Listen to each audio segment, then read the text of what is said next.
Queria agradecer a apresentação inicial da Márcia, ao espaço que a Sociedade Teosófica aqui nos oferece, a TV Suprem,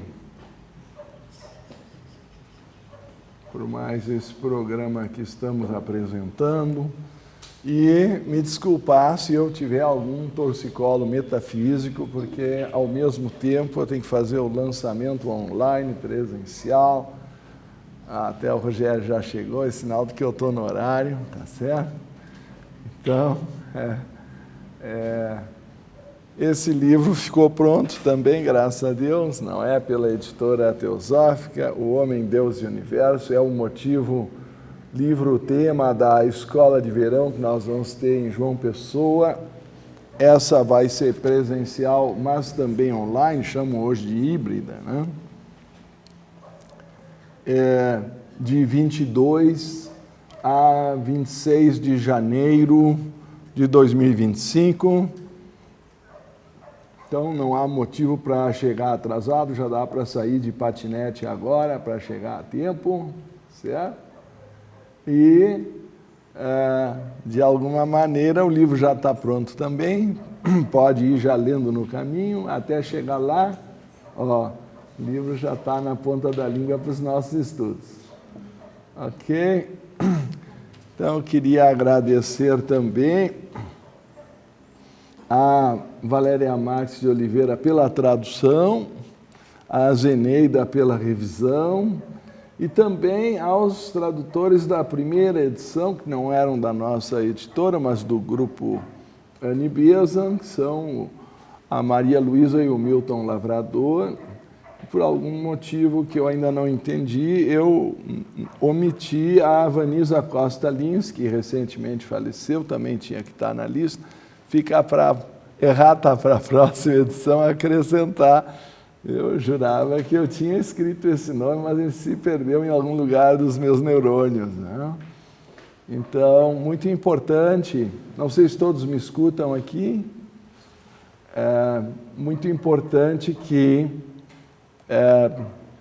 sejam lembrados e os devidos agradecimentos a todos que contribuíram para essa obra, em particular o Dr. Iqbal Kishay Taimini, que era químico da Universidade de Allahabad. Na verdade, ele fez o doutorado na Universidade de Londres e tornou-se catedrático da Universidade de Allahabad, na Índia, certo?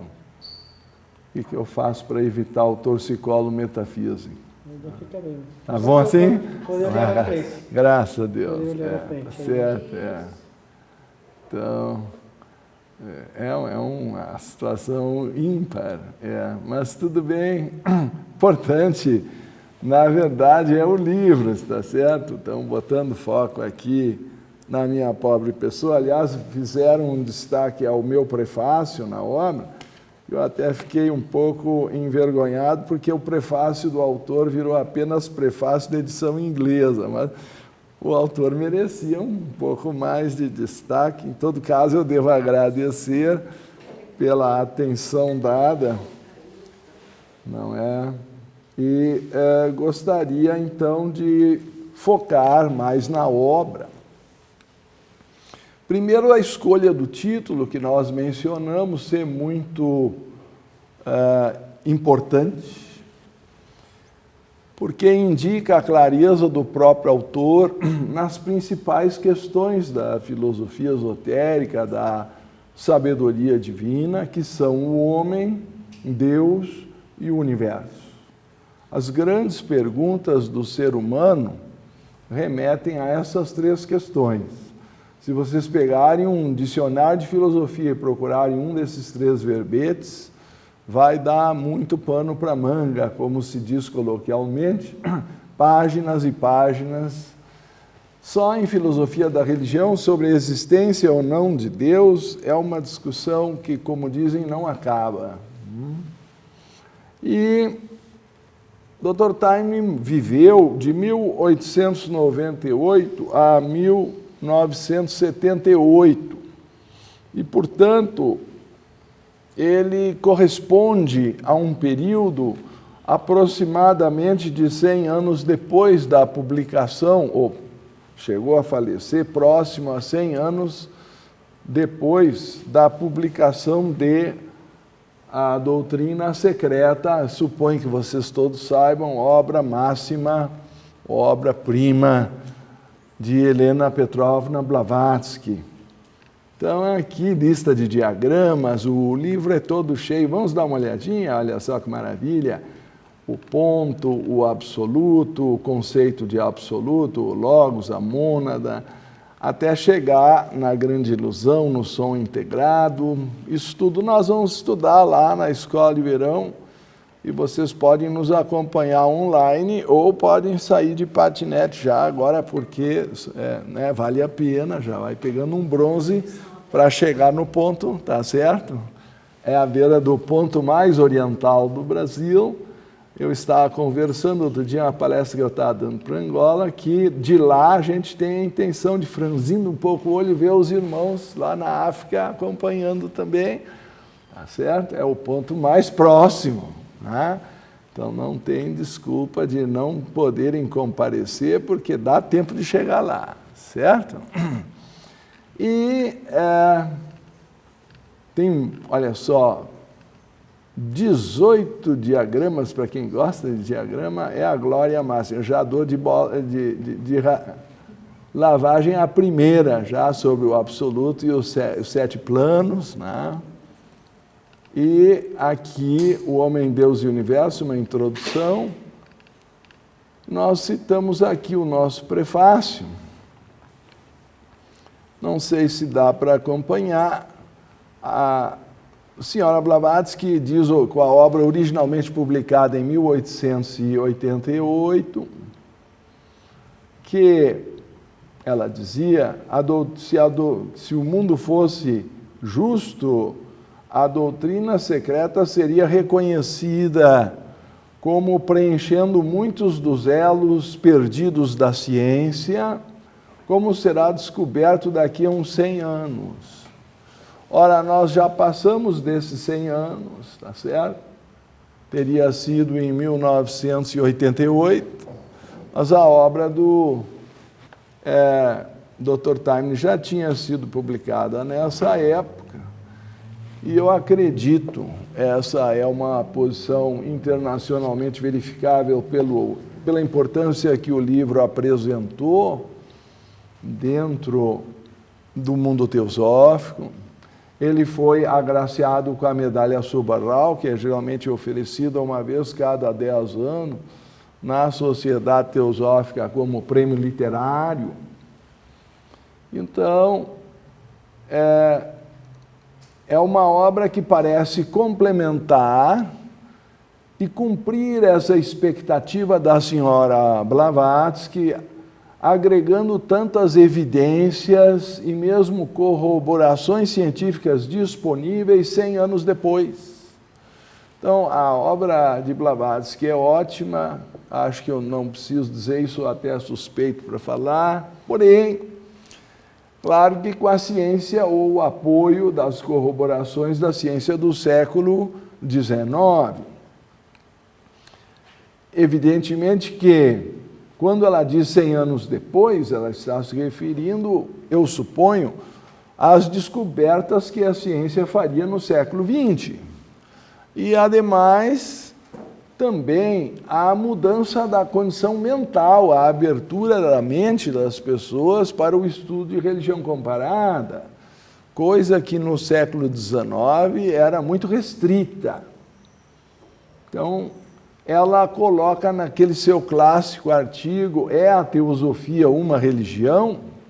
Aí, para quem quiser, eu não vou ficar citando as referências, mas no livro, como isso é parte da minha tese, ou nós nos baseamos em algumas referências de lá, estão todas as notas de rodapé com as referências atualizadas. Quem quiser a fonte também está indo para a segunda impressão agora, o Yoga Sutra como ciência do autoconhecimento, que é a nossa tese, lá na versão completa. E ela dizia nesse artigo, a teosofia proclama ser tanto religião quanto ciência, porque a teosofia é a essência de ambas. Além disso, senhora Blavatsky afirma que a teosofia pretende reconciliar suas possíveis e aparentes divergências, porque a verdade é uma só, mesmo se for procurada ou explorada por duas diferentes finalidades. Supõe-se que a finalidade da religião é mais mística e, às vezes, a da ciência parece mais pragmática ou comprometida até em resultados tecnológicos. Mas, como ela bem sustenta, se a verdade é uma só, não importa por qual lado ou ponto de vista eu comece essa investigação, estou certo? O importante é perceber que elas terão que convergir, e por isso os Mahatmas diziam, nas cartas dos mestres, que é outro material extenso que eu gostaria de sugerir para os estudiosos mais avançados, porque as cartas dos Mahatmas já são um livro que exige algum preparo prévio, né? Como também é o caso da doutrina secreta, diga-se de passagem. Caso contrário, sugeriríamos a Chave para a Teosofia, agora saindo também pela editora em nova edição revisada, não é?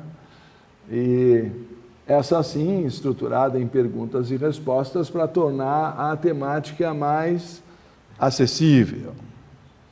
Então ela dizia, nessas cartas, aliás, os Mahatmas diziam que a ciência moderna é sua melhor aliada.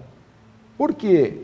Porque a ciência tem o dom de, pelo estudo dos fatos e por estar complementando o estudo da religião por um ângulo diferente, supondo que os dois honestamente sejam buscadores da verdade, eu acho que isso é fundamental, porque se os cientistas estiverem buscando vantagens para si ou os religiosos para as suas instituições, aí nós não estamos, na verdade, em busca da verdade, estou certo?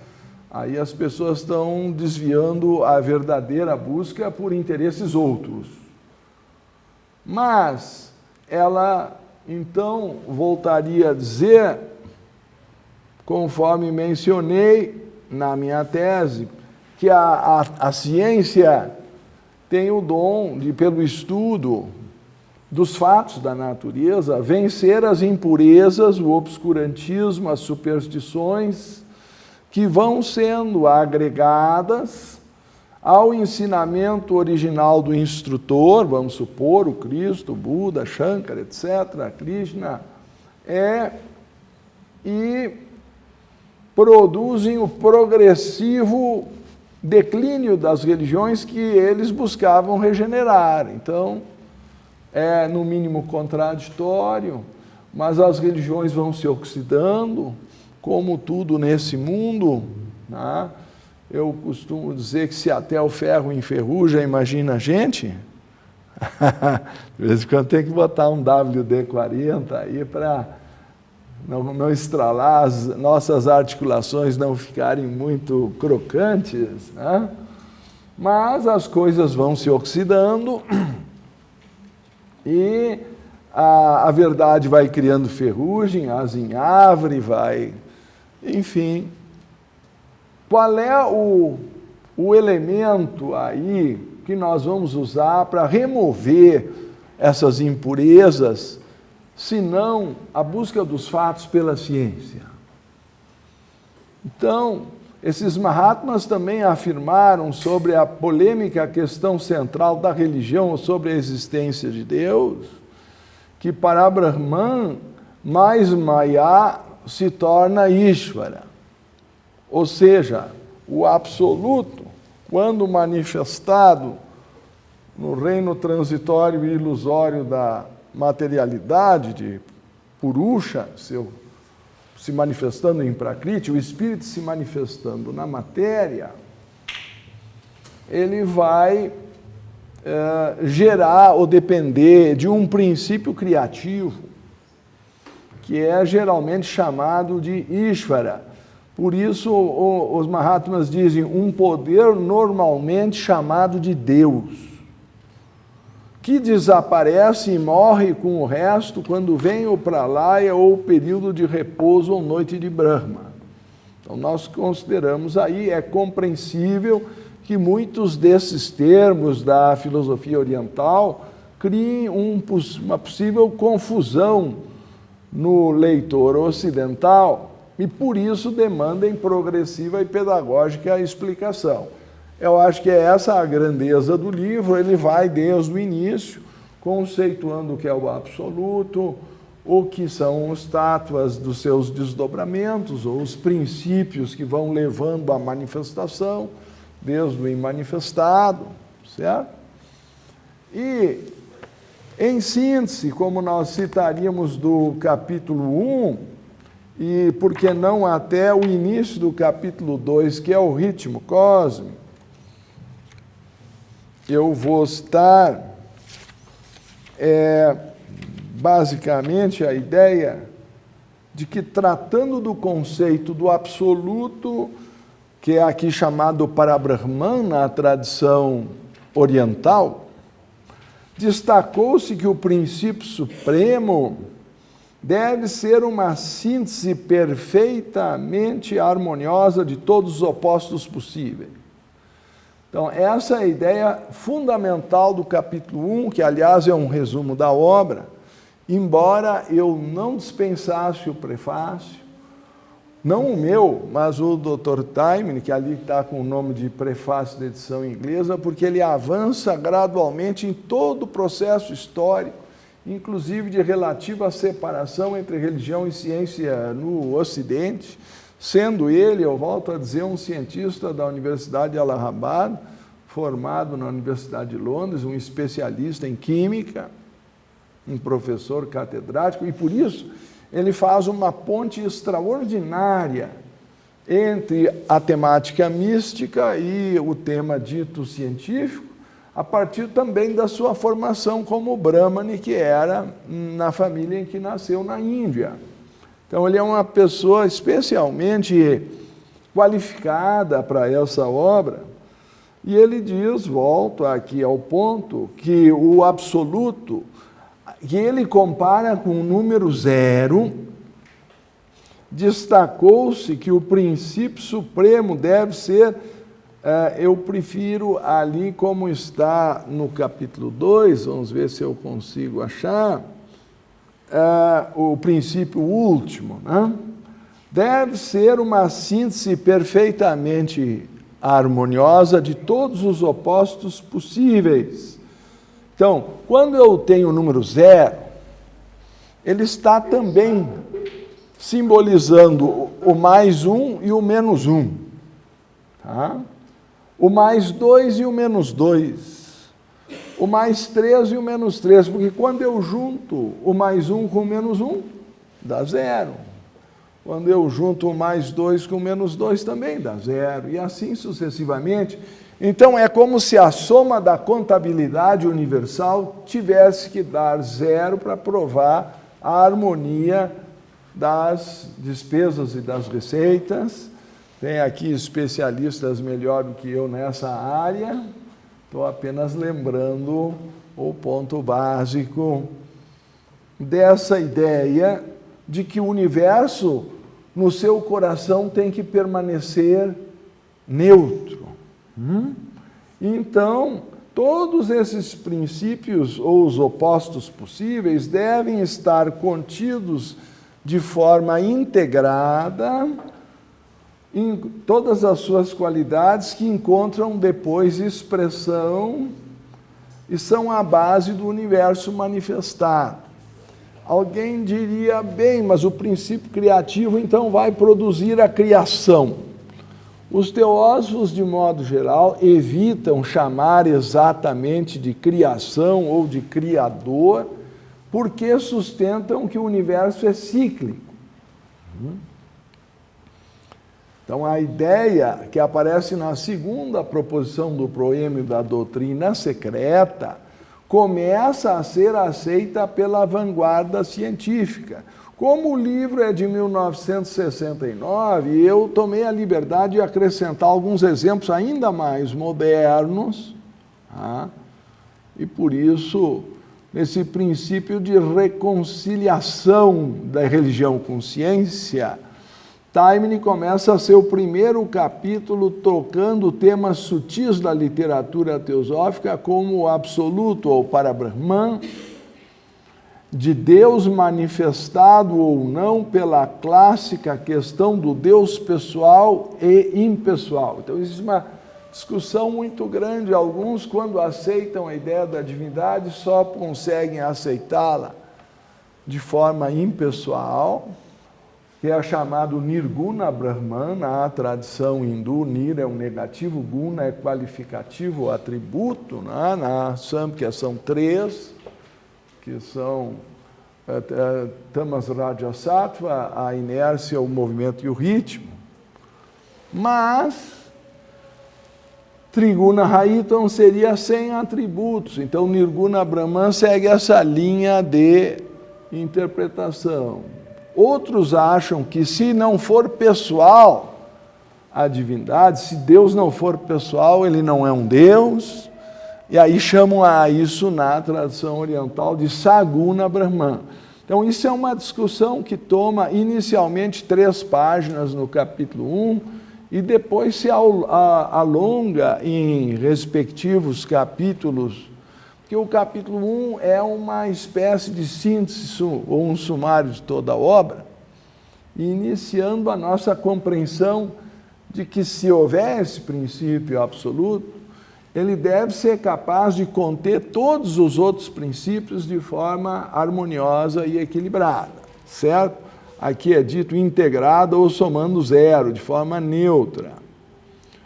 Além disso, o Deus manifestado, ou Ishvara, pode ser melhor compreendido como um princípio temporário, ou submetido às ilusórias ou maióficas limitações do tempo, como enfatiza a senhora Blavatsky. Eu vou citar então sua obra máxima, A Doutrina Secreta, pois é Logos ou Ishvara no universo de ilusão.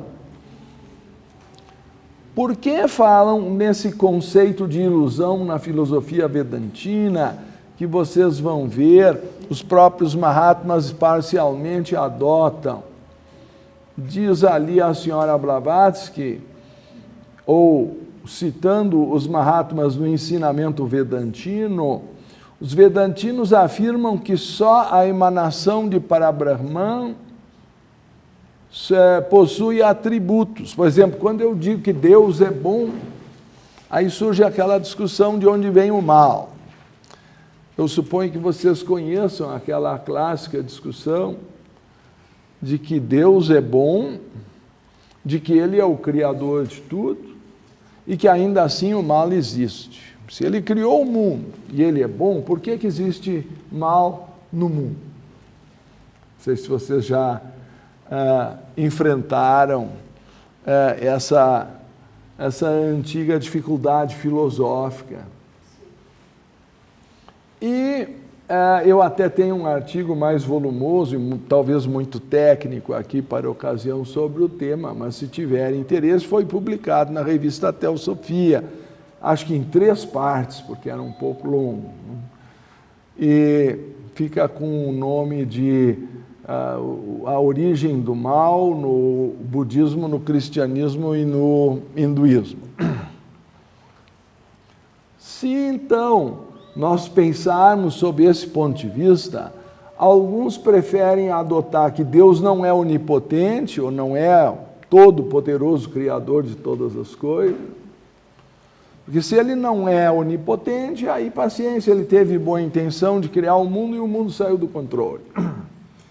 Ou se ele não é amor, a coisa fica complicada, pelo menos no cristianismo, né? Porque a base do cristianismo é a ideia de que Deus é amor. E no terceiro caso, ele não teria criado o universo se criou sozinho, ele está tentando ordenar depois, também fica complicado, porque a própria ideia de que ele é o princípio criativo entra em contradição. Então, as soluções das diferentes religiões para esse problema da natureza do universo e da origem do mal, vão ser discutidas, é claro, no livro, mas qual é a natureza ilusória que está por trás desse conceito de avidya como ignorância espiritual ou de maya como uma ilusão cósmica? Alguns admitem que a origem do mal é a ignorância. Aliás, não são poucos. Eu poderia citar Platão no seu diálogo Protágoras. Eu poderia citar, para citar um exemplo bem ocidental, Leão, né? O pitagórico, portanto, o pai da filosofia, alguns chamam Pitágoras, pelo menos por ter criado o termo. Nós poderíamos entrar também na expressão de Buda, que coloca a avidya, ou a ignorância espiritual, como o primeiro dos nidanas, a origem de todo o sistema, da minha tese considerar. Mas João 8,32 atribui-se ao Cristo, pelo menos na versão histórica da Bíblia. É um evangelho canônico.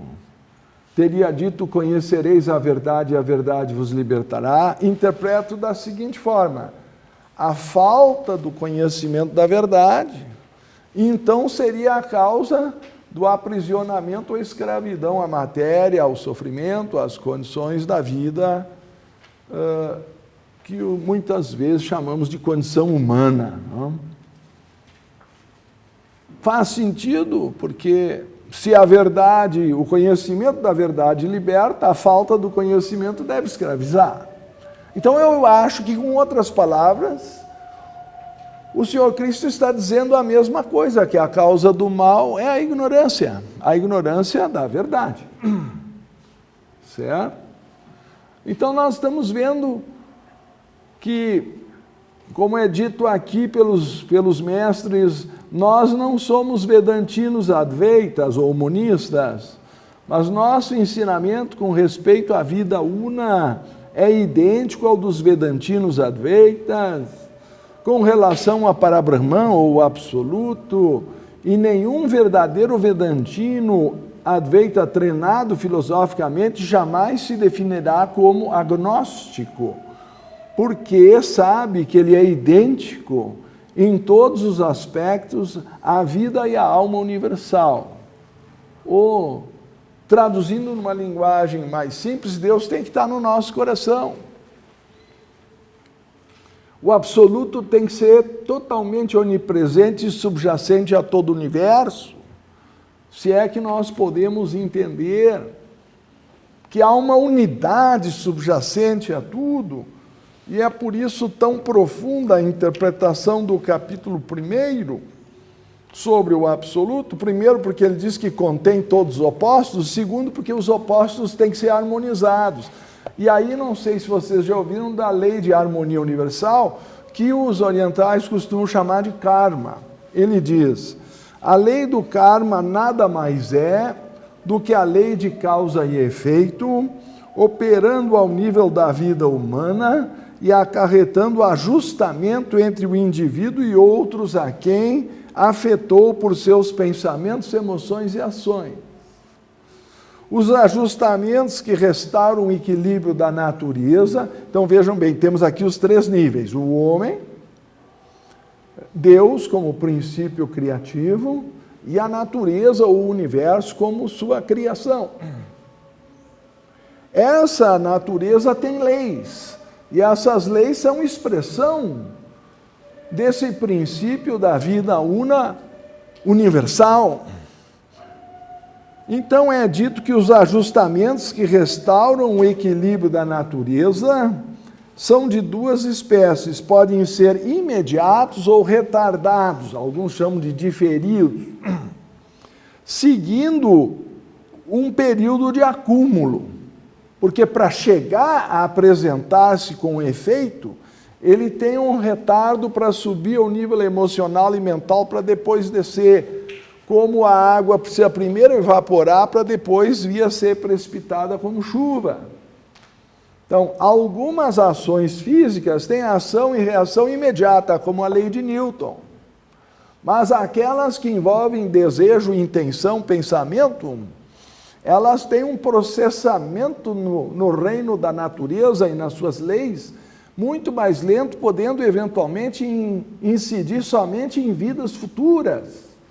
Como eu ensinava para minha filha Sofia, já desde a chaleirinha, né, que ela me perguntou como é que era o assunto, nós temos hoje, a moça universitária está aqui conosco, né?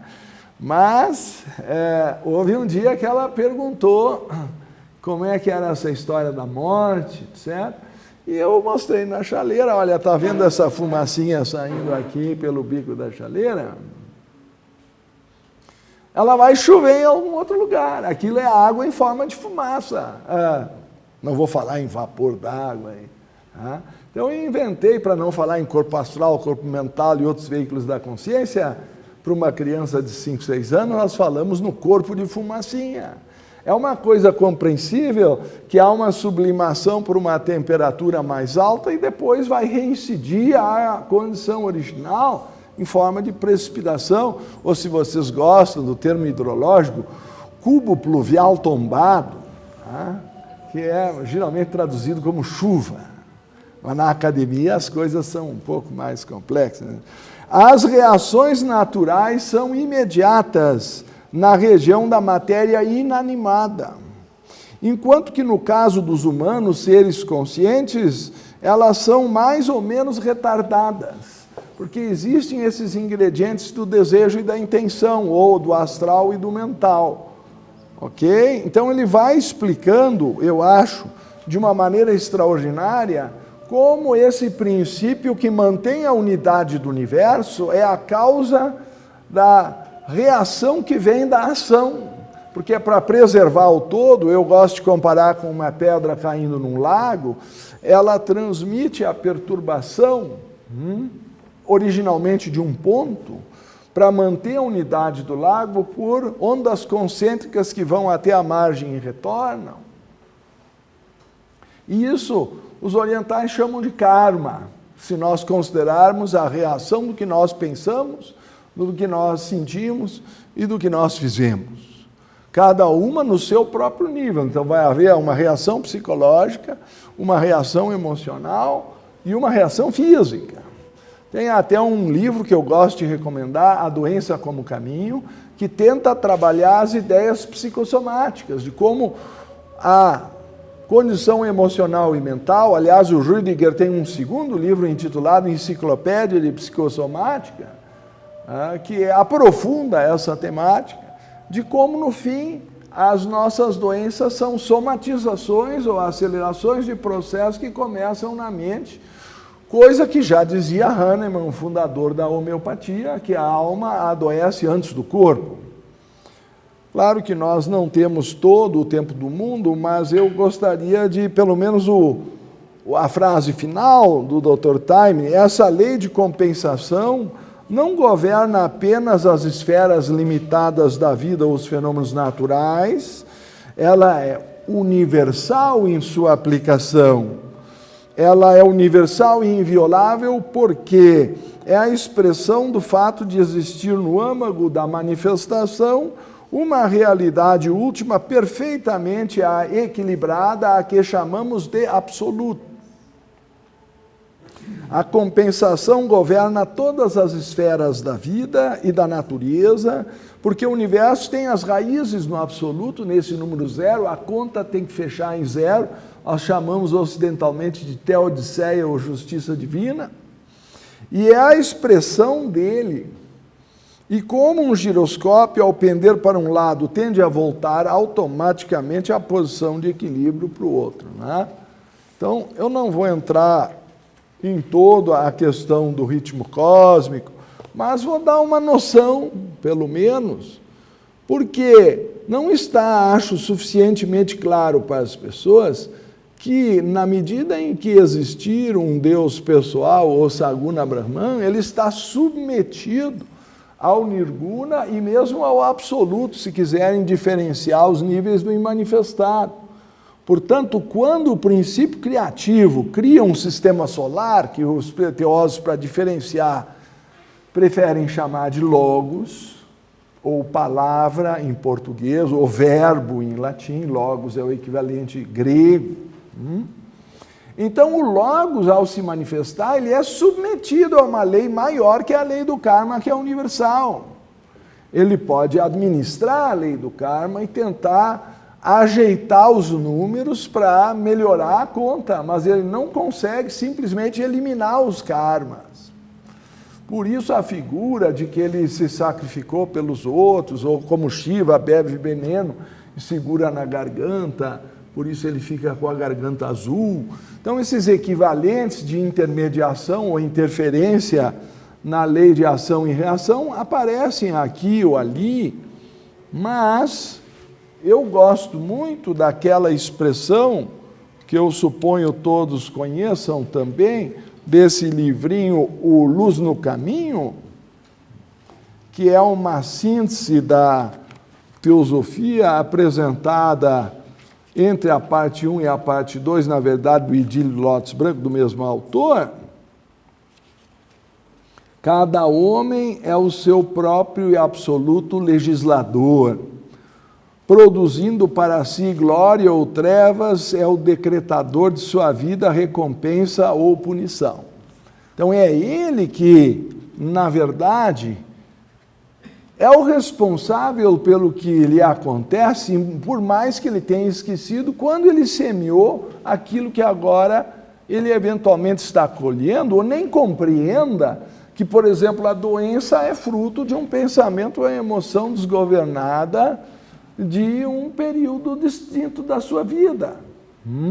Em geral, é na idade mais avançada que nós colhemos os excessos da nossa juventude, porque lá a energia era abundante, mas quando chega no fim da linha, a pilha começa a falhar, ratear, e aí a corda rompe no chamado ponto mais fraco, onde houve maior desgaste, tá certo? E aí o tipo de temperamento vai desgastar mais um órgão do que o outro. Isso eu vou deixar vocês para lerem o livro aí do Rudiger Dahlke, tá? A Doença como Caminho, que eu acho muito especial. Mas o bispo Leadbeater, na sua simplicidade, tenta distinguir em linguagem do cristianismo esotérico, e eu ponho isso aqui no prefácio, a noção do absoluto e a noção de Deus pessoal. Vocês vão ver que aquela semana lá em João Pessoa vai dar muito pano para manga.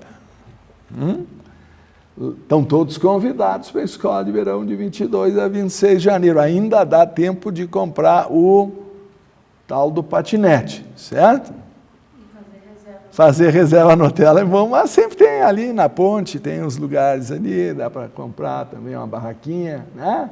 Então isso não é desculpa para não ir na Escola de Verão. Sem falar que agora tem essa vergonha que se chama participação online. Aí só aperta um botãozinho, pelo amor de Deus. Né? Quanto a Parabrahman, dizia o bispo Leadbeater, o absoluto, ele não é pessoal de modo algum, ele não é o que chamaríamos de uma existência, estar fora, ele está dentro, ele é a origem de tudo, ele é o elemento mais subjetivo de todo o universo, chamado vida una pelos teósofos. Sobre o absoluto não há nada que possa ser afirmado, seja o que for, exceto que ele não é isso, não é aquilo. Eu não posso dar atributos, dizer que ele é bom, que ele é mau, certo? Porque ele é imanifestado, ele é neutro. Ele só preserva a unidade do lago. Se uma pedra cair lá, ele tem que distribuir a perturbação para o lago inteiro. E ele vai levar de volta para onde a perturbação veio. Me expliquei bem com a história da pedrinha no lago? Ondas concêntricas. Se não, vou recomendar vocês já passarem lá, né? Pode ser no Lago Sul, no Lago Norte, tem duas opções aqui em Brasília, levem uma pedrinha, talvez tenha até ali mesmo, né? E façam um experimento, vejam se eu estou exagerando. Sobre o absoluto, não há nada que possa ser afirmado, seja o que for, exceto que ele não é isso, não é aquilo, não pode ser definido em qualquer plano que alguma vez tenhamos imaginado ou pensado. Como disse o Buda, agora ele está sustentando passagens do budismo. Não procurem por Brahman ou para Brahman, ou pelo princípio em lugar algum, por mais determinado que seja o buscador. O absoluto nunca pode ser alcançado. Véu após véu pode ser removido, mas sempre haverá véu após véu por detrás. É inútil especular, Brahman só pode ser compreendido em seu próprio nível. Então isso é o famoso atiprashna, só iluminado o indivíduo pode compreender essas questões. É uma questão última. Agora ele se torna pragmático. Ele diz, quando falamos de Deus, referimos-nos para todos os efeitos práticos ao Logos, ou Ishvara, o Senhor, de nosso sistema solar. O Logos é mais compreensível do que o Absoluto, porque ele se elevou vagarosamente, ele evoluiu a partir de nossa própria humanidade. E a matéria física do Sol e os planetas do nosso sistema formam seu corpo físico. A matéria astral, dentro dos limites do sistema, é o seu corpo astral. A matéria mental, seu corpo mental, e, portanto, somos todos partes dele. Na linguagem mais cristã, afirma São Paulo, nele vivemos, nos movemos e temos o nosso ser ou a nossa existência. Certo? Então, aí está citando os Atos dos Apóstolos 17 e 28. Eu gosto da segunda expressão como síntese dessas verdades antigas. É dito, o princípio que dá a vida mora em nós e fora de nós, ou habita em nós e fora de nós. É imortal e eternamente benéfico.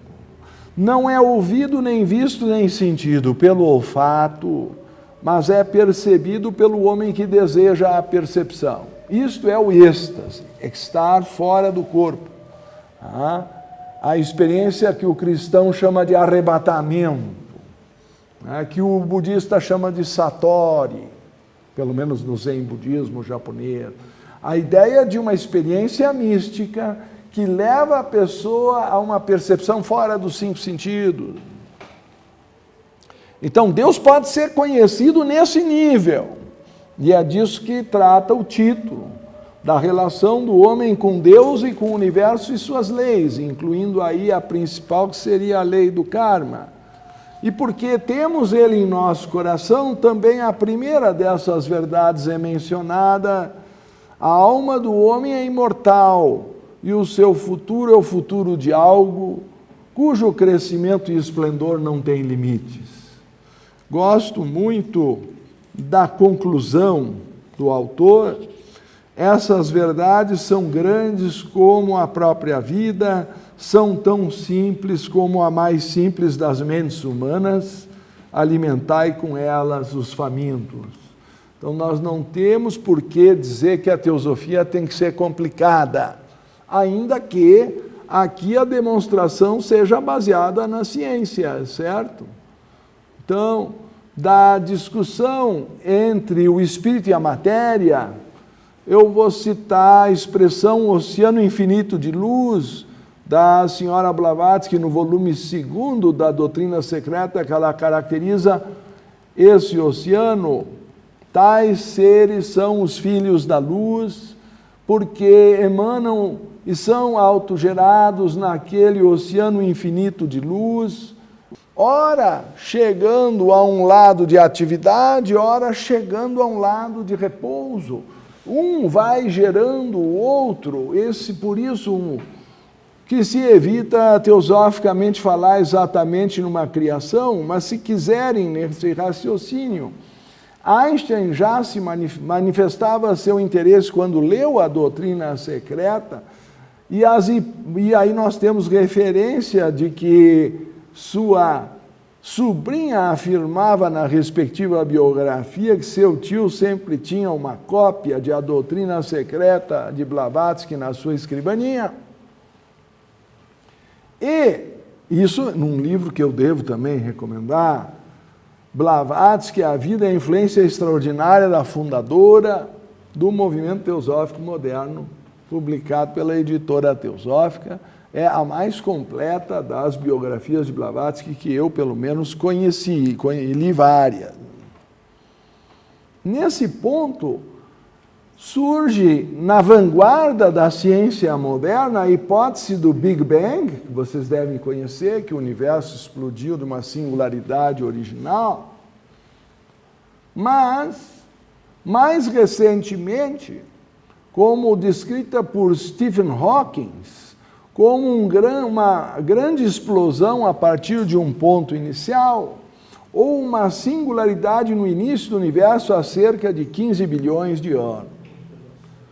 A hipótese do Big Crunch, que essa é mais moderna, é considerada como um possível cenário do fim do universo, em que todo o universo e a matéria se esmagarão. Crunch tem a ideia de esmagar, não?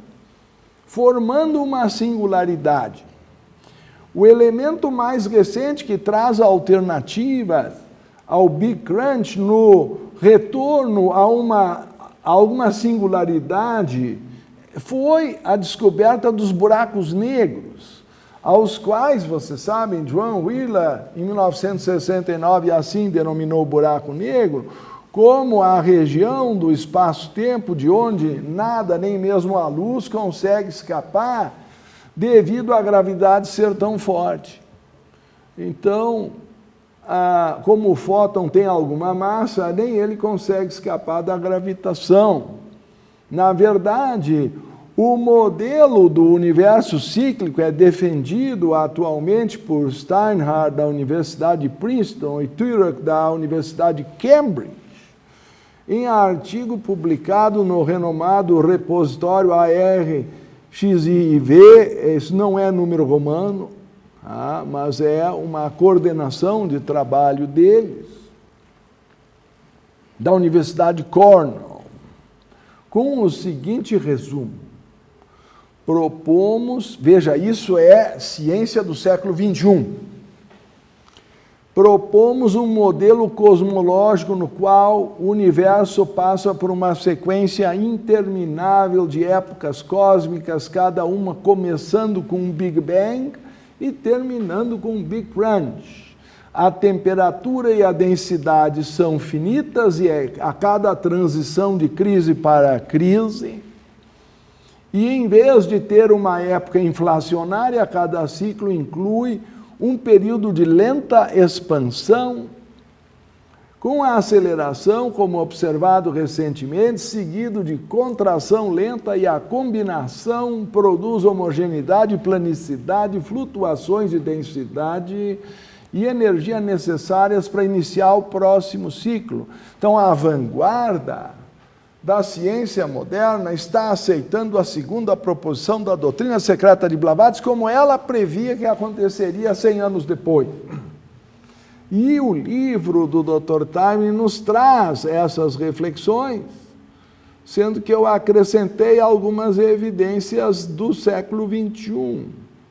Então, Roger Penrose, em 2013, físico da Universidade de Oxford, e o Guzaradian, da Universidade de Yerevan, publicaram um artigo na revista The European Physical Journal Plus, sustentando ter encontrado indícios a favor da hipótese do universo cíclico.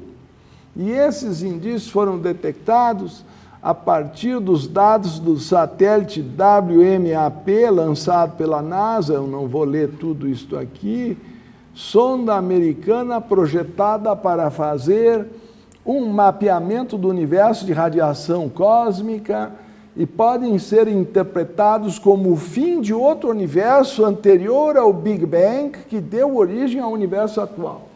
Então, nós temos dados científicos de investigação contemporânea que dão sustentação à hipótese da ciclicidade do universo. Suponho que vocês saibam, sob a qual, visto de forma universal, toda a vida é cíclica, inclusive a humana que reencarna. Então, a própria ideia da reencarnação está baseada nisso. Às vezes as pessoas não ligam o macro com o micro, mas o efeito menor é que a nossa vida também é cíclica, certo? Não se poderia, então, deixar de fazer essas manifestações, né? Temos aí todas as citações, os agradecimentos, e eu recomendaria muito a leitura do prefácio da edição inglesa do Dr.